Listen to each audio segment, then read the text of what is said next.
Il n'y a pas un moment où on est vendeur et il n'y a pas un moment où on n'est pas vendeur. On est vendeur, point. On est un bon orateur, point. Quelle que soit la personne avec qui vous exprimez dans un bon langage. Un langage bien structuré, pédagogique, quel que soit l'endroit ou la situation. Donc, après le regard, il y a les mots. Il y a des mots. Et les mots comptent pas forcément en grand principe dans la prise de parole en public, mais les mots comptent également. Parce que les mots vont vous permettre de pouvoir transmettre l'information avec l'énergie qu'il faut. Et là, je vais donner certains mots. Et en fonction de ces mots, vous allez essayer de deviner un peu un personnage. Quand je vous dis Chelsea, vous pensez à qui? Drogba. Ok, super.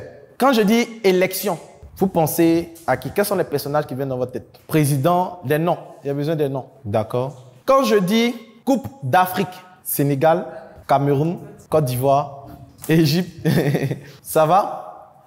Au fait, rien que le fait d'avoir signifié Coupe d'Afrique vous plonge dans toutes les circonstances au fait qui tournent autour de l'événement de façon émotionnelle. Parce que les mots ont un pouvoir émotionnel puissant. Et rien qu'avec les mots, vous pouvez déstabiliser ceux avec qui vous échangez. Et si je dis porno, je dis les films pornographiques. S'il y a des personnes qui sont sensibles, qui sont beaucoup chrétiens, dès qu'on va dire ça, ça va créer un choc.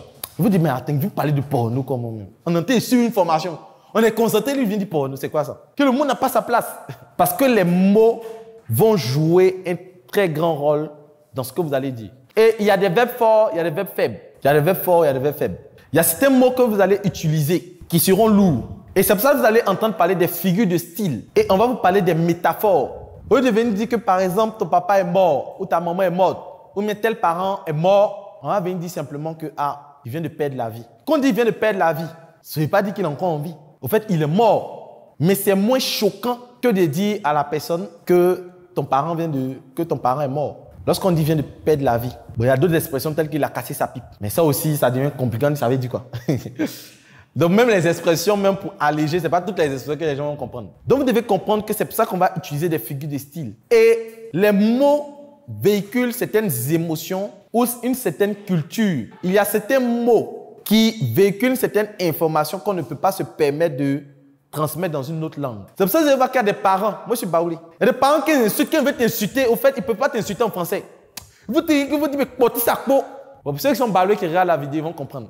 Quand ils disent, porter sa peau. Au fait, si je traduis ça en français, ça perd son sens. Hello, bienvenue à toi sur cette plateforme. Si tu tombes sur cette vidéo, c'est que tu as fait l'excellent choix de t'orienter en ce qui concerne la vente et le marketing. Je suis le coach Loco Kofi. Je forme des personnes en marketing, en vente depuis plus de 5 ans. Et en 5 ans, j'ai pu remporter des prix, notamment le prix du meilleur jeune entrepreneur dans le domaine de la cosmétique, meilleur jeune entrepreneur également Africa Startup TV. J'accompagne aujourd'hui au sein de ma communauté 1000 vendeurs, plus de 1700 personnes en ce qui concerne la vente et le marketing. Il y a une chose que j'ai remarqué ces 5 dernières années, c'est que le monde bouge et les choses changent rapidement. Et face à ce changement, il est difficile de pouvoir capter, comprendre toutes les notions de la vente. Vous allez déjà entendre parler de tunnel de vente, marketing digital, stratégie de vente, sponsoring. Et face à toutes ces notions assez bizarres, assez stratégiques, il est important de savoir s'orienter. Qu'est-ce qu'on fait réellement pour vendre? Lorsqu'on veut vendre, par quoi on commence? On va où? On atterrit où? Comment je fais pour écouler de façon pratique mes produits et mes services? C'est tout l'objet de ce livre dénommé La boussole du vendeur. La boussole du vendeur vient comme une boussole pour t'orienter, te guider et t'aider à faire les bons choix en ce qui concerne la vente. Dans le premier chapitre de ce livre, je te montre les bases de la vente. Je t'explique les notions.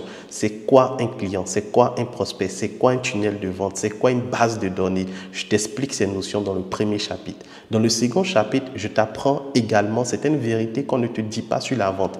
Par exemple, lorsque tu veux vendre, tu dois comprendre que les clients de ce mois se trouvent dans le mois précédent. J'explique cette notion-là dans le livre à travers plus de 5 vérités sur la vente. Après ces vérités, dans le chapitre 3, je t'apprends tout ce qui concerne les stratégies marketing pas à pas. Après, je t'apprends également comment faire des contenus, des rédactions avec ChatGPT, qui est une intelligence artificielle qui va te faciliter la rédaction de tes publications. Bien sûr, lorsque tu vends, tu vas entendre très souvent dire « mais c'est cher, non, je n'ai pas le temps ». Non, est-ce que tu peux diminuer? S'il te plaît, ces notions-là sont appelées les objections en vente. Je te montre comment répondre à ces objections. Je te montre également comment fidéliser ceux qui ont déjà acheté tes produits. Donc, voici la solution à tes problèmes en termes d'orientation et de vente, la boussole du vendeur.